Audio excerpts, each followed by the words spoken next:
Hello friends समस्त को पुणी थे सुस्वागत। आज ब्लग्रे देखु अगस्ट 15 तारीख स्वाधीनता दिवस अवसर में सांबादिक भवन प्रशांत महांती हॉल रे आयोजित होता कविता पाठोत्सव यह सहित देशात्मबोधक संगीत परिवेषण कर उपस्थित थी।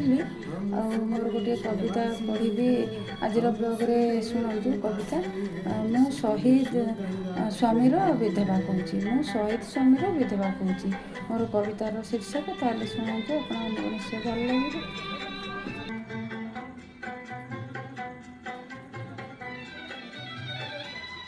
मेहमा जो हमारा होता है वो जान से प्यारा होता है। मेहमा जो हमारा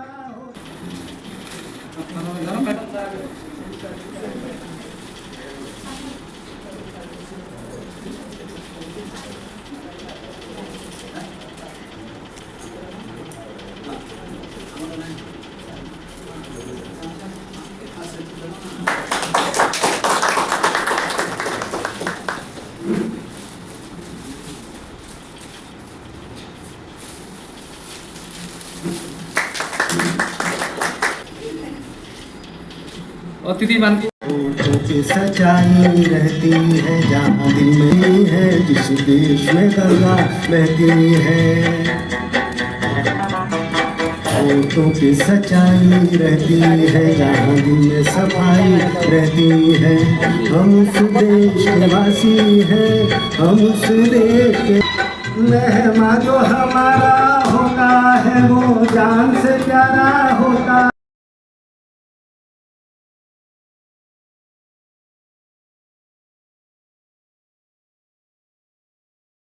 ज्यादा की नहीं लालच हमको, थोड़े में गुजारा होता है, थोड़े में गुजारा होता है।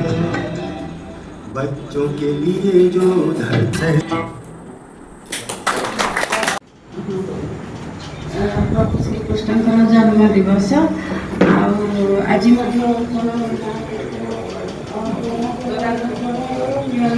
जन्म दिवस शुभेच्छा मो तरफ जो मैंने बसते समस्त को मोर अशेष शुभेच्छा और शुभकामना। आज गोटे मु कविता पढ़ी मोर जल्दी टे खराब हो छोट कविता आनी आज मुझे बड़ कविता पढ़ी थी। आज मुझे मानने अलग टाइप कविता पढ़ुची भावुँ भल लगे आपण माने आज कौन सी शहीद उपर नुहे आज मोर अच्छी शहीद विधवा स्त्री उपर अच्छी कविताटी है। मु शहीद स्वामीर मु विधवा कहूँ शहीद स्वामीर मु विधवा कहूँ। धीरे धीरे मोर शून्य कपाल को बोध हुए मु भल पाई बसलिणी। धीरे धीरे मोर शून्य कपाल को बोध हुए मु भल पाई बसलिणी। नहले आज देखुन एई त्रिरंगा को देखी मु हसी हसी नाची पारंती। नहले देखुन आज एई त्रिरंगा को देखी मु हसी हसी नाची पारंती नुहे ना। देख देख मु केमिति आज मो हल्का रंगर वस्त्र को देख देख मु केमिति आज मो हल्का रंगर वस्त्र को मध्य भल पाई बसिलिणी।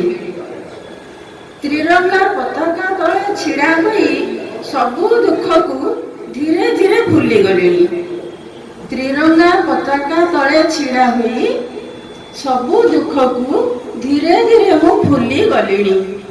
मु धीरे धीरे मोर शून्य कपाल को बोध हुए भल पाई बसिलिणी। आजिकाली मते काई भारी भारी लगुची, आजिकाली काई मते भारी भारी लगुची।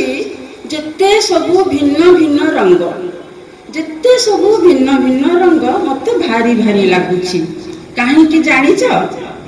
काहेकि ना तुम्हें देइथिबा सेई जो सात रंग, तुम्हें देइथिबा सेई जो सात रंग सह मु अभ्यस्त हो गलिणी।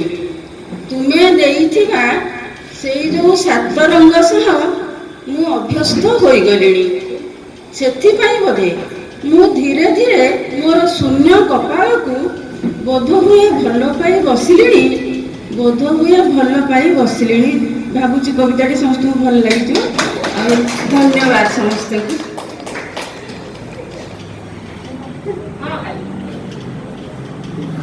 ବହୁତ ବଢ଼ିଆ କବିତା, ଧନ୍ୟବାଦ ଅବୈଧ ମହାଶୟଙ୍କୁ। ଏବେ ଆଭାସ ପଣ୍ଡାକୁ ମୁଁ ଆମନ୍ତ୍ରିତ କରୁଛି, ସେ ଆସି